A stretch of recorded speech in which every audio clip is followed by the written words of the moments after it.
at. Add a half percent tax to everybody's It sounds bill. like it, yeah. Holy crap, that's a lot for one bill.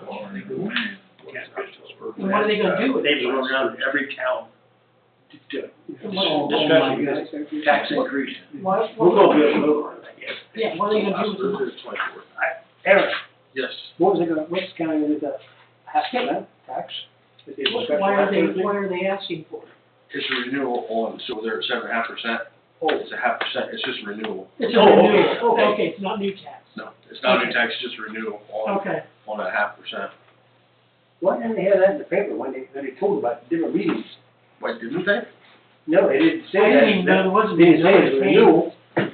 Yeah. okay, call the meeting to order.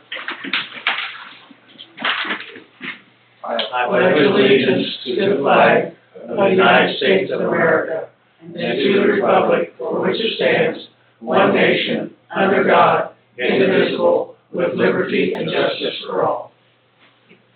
Mayor Luma, Here.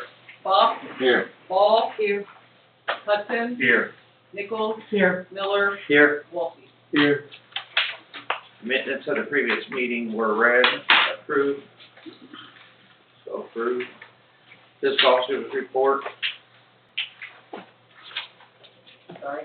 $1,779,289.67 in all funds, $377,380.12 in the general fund.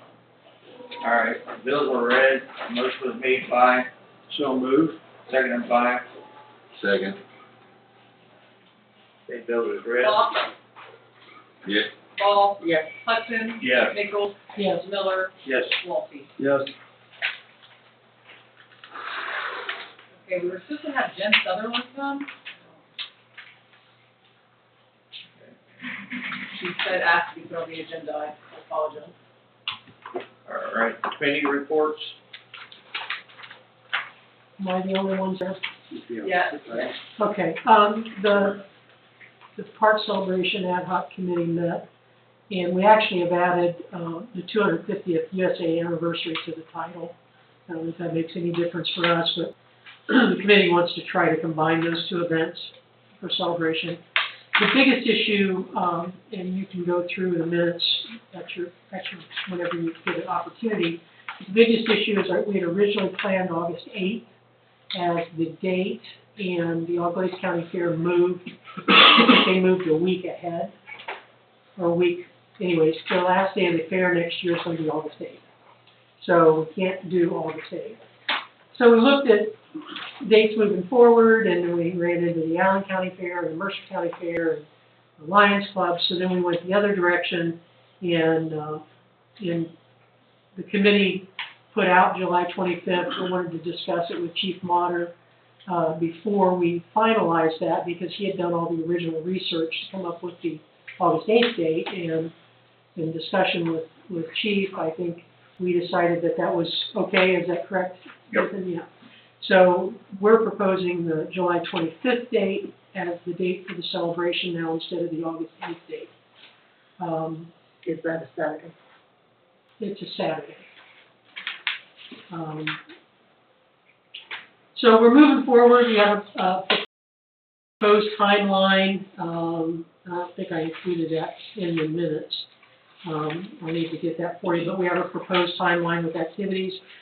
Jen Sutherland, I'm not sure why she was coming here today, but we did talk with her about having the pediatric cancer research walk that they normally do annually in October, having that as kind of one of the morning kickoff events. And she called me back after this meeting and had talked to the rest of her committee, and they've decided that whatever date we decide, they will move their walk to that date as part of our event. So that'll be a nice thing to do. And then the only other thing was and I already talked to Aaron a little bit about it, Marilyn Shaw from the Michinippie Garden Club wanted to know if as part of the renovations to the park, if there was any consideration to place any large planters, permanent planters that the Michinippie Club could plant flowers in. So I've said something to Aaron, and we'll let the park committee and Aaron run with that and report back what they think we can and can do. can or cannot do. That's, and then, I don't know, we did establish, and I know we haven't talked a lot about this, there is going to be a committee about, making the walking path a memorial to all of the killed in action, veterans that are from Waynesfield. The foundation, the Waynesfield Goshen Area Foundation, set up a fund for that, and we now have $5,000 in that fund. And so we're moving forward with that, and I still don't have an official committee, but I have people working with me to try to get that moving forward. And as part of that, it was suggested that maybe we do a guided tour on the day of the dedication, and that as part of that guided tour, we use golf carts, because the thought is that there'll probably be some elderly, handicapped, maybe disabled individuals who will want to do that, but won't be able to walk the path. And again, I mentioned that to Aaron, and I'll let Aaron decide how he wants to handle that, if he wants to handle that. But I don't think there's going to be a problem. I thought you guys talked about where the benches would be. There would be like something noticed about each person for each war. Yeah, absolutely. That's exactly what we're doing. That's the plan. But it'll be obviously spaced out along the walking path. And then as part of that, we're talking about giving, if we have the money, setting up some kind of, I want to say scholarship, but a, what's the word I want, Nathan? A gift, not a gift, a prize. A prize of some monetary prize, and send a prompt to the kids in the high school and try to get new names for the walking path from the students that would honor what the new focus is of the path. And then whoever gets chosen by a committee, then maybe they would get some kind of prize. What I did when I had a festival night one night at my school, I got different things donated, like massages, or maybe instead of a monetary, we can get something like that. Yeah, I just don't know what high school kids will want. Yeah, well, money. Maybe a pizza place. Yeah, but it's a thought, and that's not a definite, that's just a thought that's floating up there. So, you guys have any questions for me about what's happening with that? Lisa, on the walk passes, as far as doing the stations, is the hope and goal to have that done for the park dedication?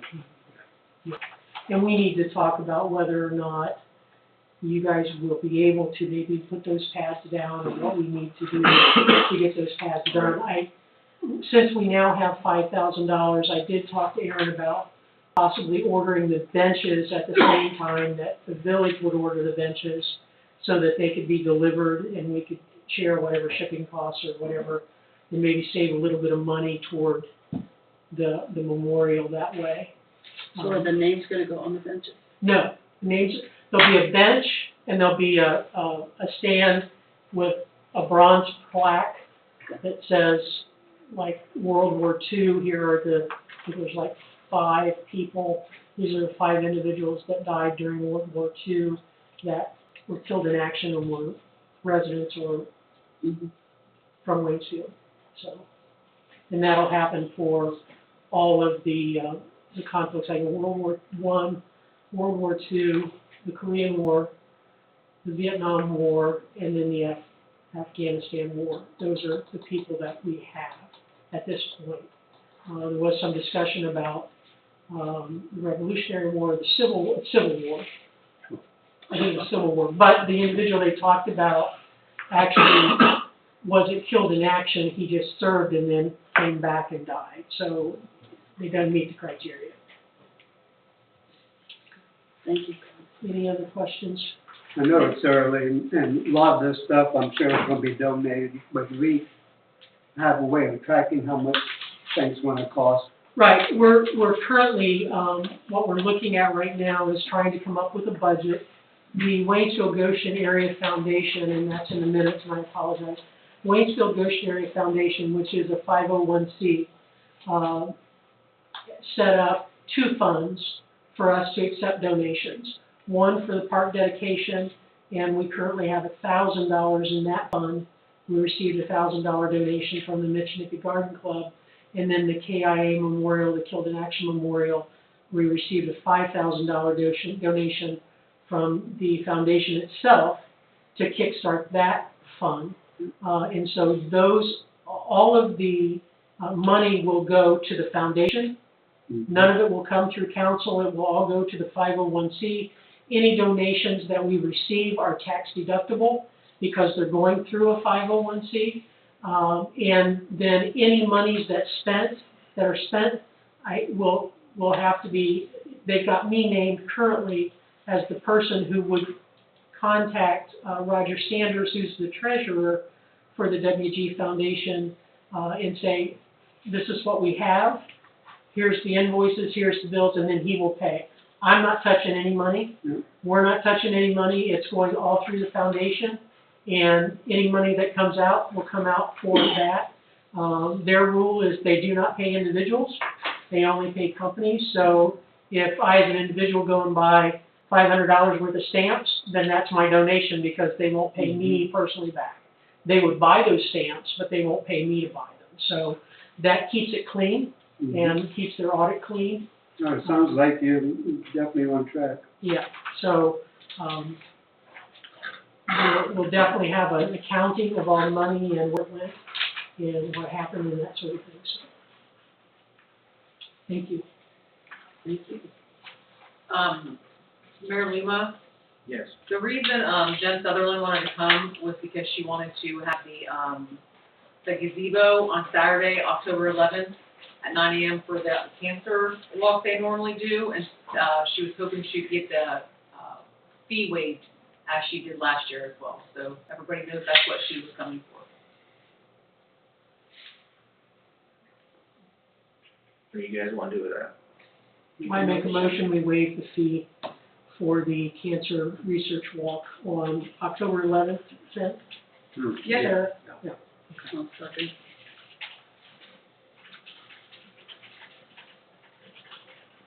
Fox? Yep. Paul? Yes. Hudson? Yes. Nichols? Yes. Miller? Yes. Walsh? Yes. Okay. Any other committee reports? All right, push report. I had to restart the Facebook Live. We're having some technical issues. It's being recorded, so if it doesn't go all the way through, I'll upload the whole meeting in its entirety later because we are recording it separately. Council has my report, and I will just add that when I was in Africa, there were no major issues occurring while I was gone. I was in regular contact with the Sheriff's Office during my time away. I'll also mention that I received several tips while I was gone about some drug and criminal activity that have been ongoing. I'm currently working with the appropriate task forces to address some of those issues. There was one drug seizure that took place in the village while I was away, which I had been involved with prior to leaving for Africa. No criminal charges have been filed yet, but the investigation continues. Lastly, I want to let council know that the construction company, Hohenbrink Construction, that is doing the East Wapakoneta Street project has been doing very good work, has been very good to work with from a police department perspective. I assisted with some traffic control for most of the day today, and they were very aware of giving priority access to the traffic while still getting their work completed. And I found the crew to be very friendly and professional, not something I could necessarily say about other contractors we've had in the village on prior street projects. So they've been very good to work with from that perspective.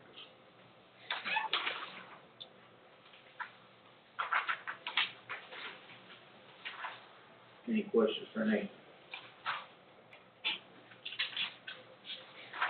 Village administrator report. You all have my report. I'm just gonna touch on a couple of things. To Nathan's point, the contractor we're working with, there's only been a couple things, and one of them was there was a water line that was not on the map, and we were digging in the catch basin, or they were digging in the catch basin, and if it's not on the map, you don't know it, and it did break. There was very low water pressure in certain amounts of town when that happened, because we had to go get parts, because they didn't have what we needed, nor did we, because that's an odd-sized pipe size. But we got it done, flush hydrants and everything is good to go from there. We have put up some speed limit signs in alleys and some children at play signs in alleys. I think that has helped a little bit. When you have big construction pieces going down these alleys, if they're going 15, it looks like they're going 15. And I have said something to them, and I believe they have slowed down a little bit. But all in all, to Nathan's point, they have been very good to work with.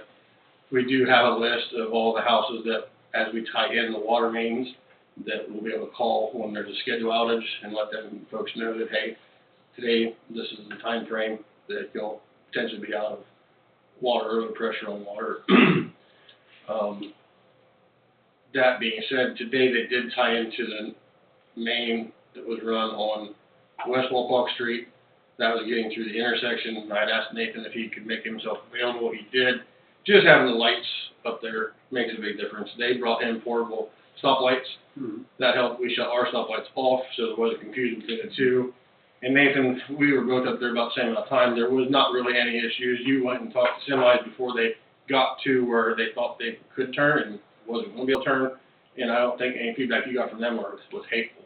No, there were just a couple residents that didn't understand the concept of the stoplight, so I had to explain that to them. Yeah.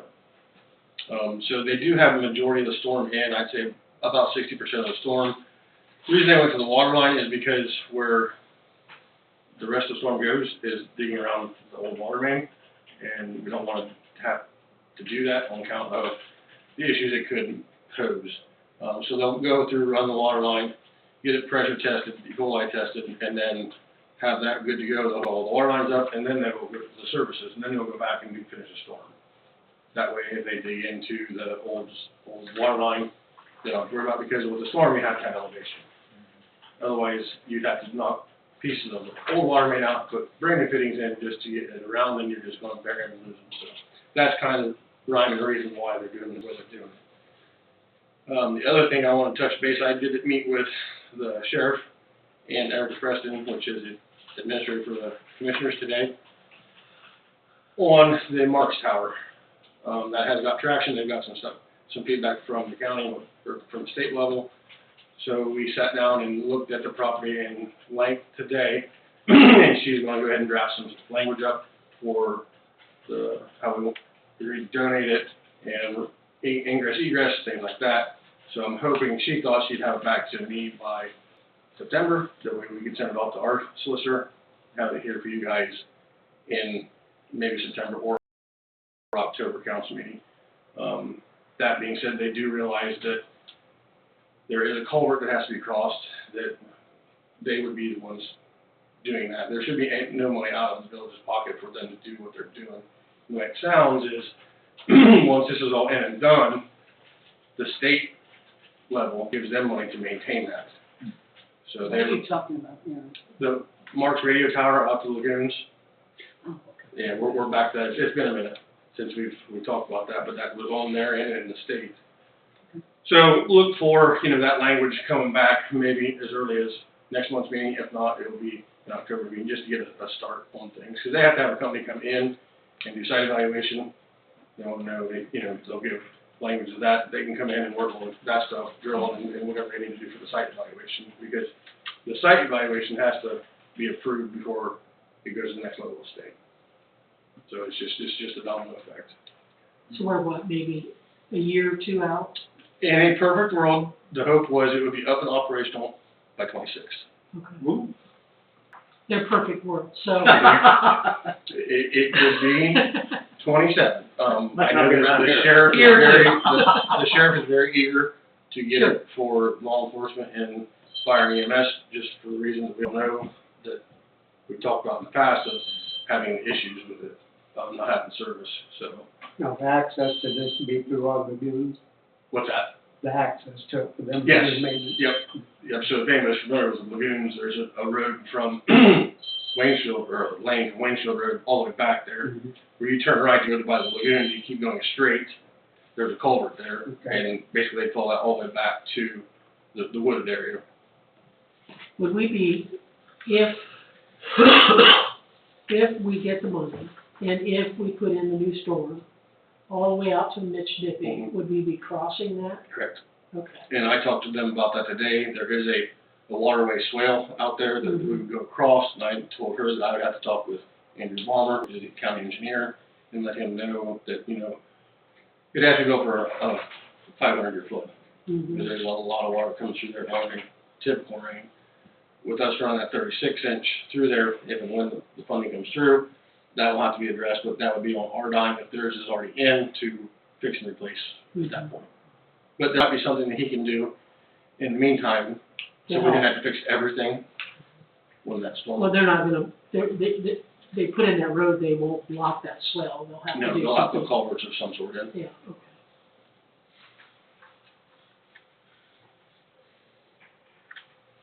And that's all I have. Any questions for Aaron?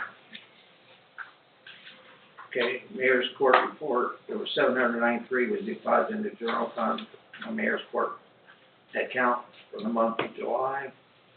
Trick or treat is October 31st, you think, is that what we got? The 30th is what we discussed. Okay, 31st of Friday. isn't it? Yeah, the 30th would be a Thursday. That Friday there's a football game, so I don't think you probably want to do that.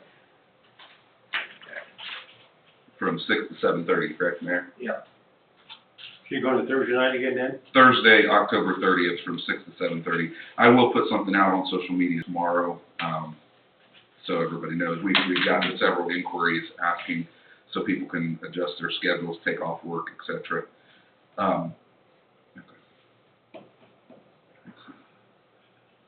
right, any old business? New business. We got resolution 25-8-1. A resolution accepting the amount and rates as determined by the Budget Commission and authorizing necessary tax levies and certifying them to the county auditor and to declare an emergency. Can I get a motion to declare emergency? This is what we do every year, Sarah. Yes, Yeah. yep. Make a motion to declare an emergency to adopt resolution 25-8-1. Yes, sir. Yes. Fox, Yep. Ball, Yes. Hudson, Yes. Nichols, Yes. Miller, Yes. Walke. Yes. Can you get a motion, first motion to adopt resolution 25-8-1? And make a motion to adopt resolution 25-8-1. Yes, second. Second. Fox, Yep. Ball, Yes. Hudson, Yes. Nichols, Yes. Miller, Yes. Walke. Yes. Okay, resolution 25-8-2, resolution accepting and adopting the 2026 alternate plan of distribution of local government fund and local government revenue assistance funds for the Always County, Ohio, as rated by the Always County Budget Commission and a declared emergency. Can I get a motion to declare emergency? I'll make a motion to declare emergency to adopt resolution 25-8-2. Yes, second. Yeah. And, Fox, Yep. Ball, Yes. Hudson, Yes. Nichols, Yes. Miller, Yes. Walke. yes. And get a first motion to adopt resolution 25-8-2. So moved. Yes, second. Second. Fox, Yep. Ball, Yes. Hudson, Yes. Nichols, Yes. Miller, Yes. Walke. Yes. Okay, any other new business? Mayor, if I could add one small thing, I forgot to add in my police report because it just came up earlier today. So council is aware, the Waynesfield Goshen Homecoming Parade, Waynesfield Goshen Schools Homecoming Parade is slated to be on Thursday, September the 18th at 6:30 p.m. We're still waiting on the permit request. That's my fault. I forgot to send it to the school, but they're going to run the parade route tentatively from the park to the school. It's not going to go from the school into the construction zone and back, obviously. So I spoke with the organizer of the parade and asked if it would be possible to do the lineup at the park, given all the space we have. Parents could drop their kids on the north end of the park, and then the lineup would start at the Veterans Memorial and work its way back. They like that idea, so once I get the final paperwork, it'll go through me and Aaron and I think the mayor. And then it'll be pushed out on social media, and there'll be a one call from the school sent out. But the parade will be the 18th at 6:30 p.m. and should run from the park entrance to the school. And then after that, they will do the Power Cup football game and everything at the school. And I'm hoping I'm hoping this can be the parade route that we use going forward. I think it will be. Be nice. I hope so. We'll see. Well, with all the new stuff at the park too, that would be Correct. really nice if we could do that, and then it, Yeah. depending where it needs to end. Exactly right. Yeah. So that's the hope, but, for this year, that's the plan, and we did this parade route one other time when there was a street project going on, it worked out well. I tried to get them to do that going forward, and they said, no, we wanna go back to the old route, so we'll see, but, they have a new person that's in charge of the parade now compared to when we did it the last time, so we'll see how it goes, but, it should work out well. What's the month again? September the 18th. Thank you. Yep. Anything else? All right, I get a motion to adjourn. I make a motion to adjourn.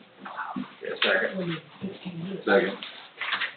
Bob, Yep. Paul, Yes. Hexton, Yeah. Nichols, Yep. Miller, Yes. Walke. Yes.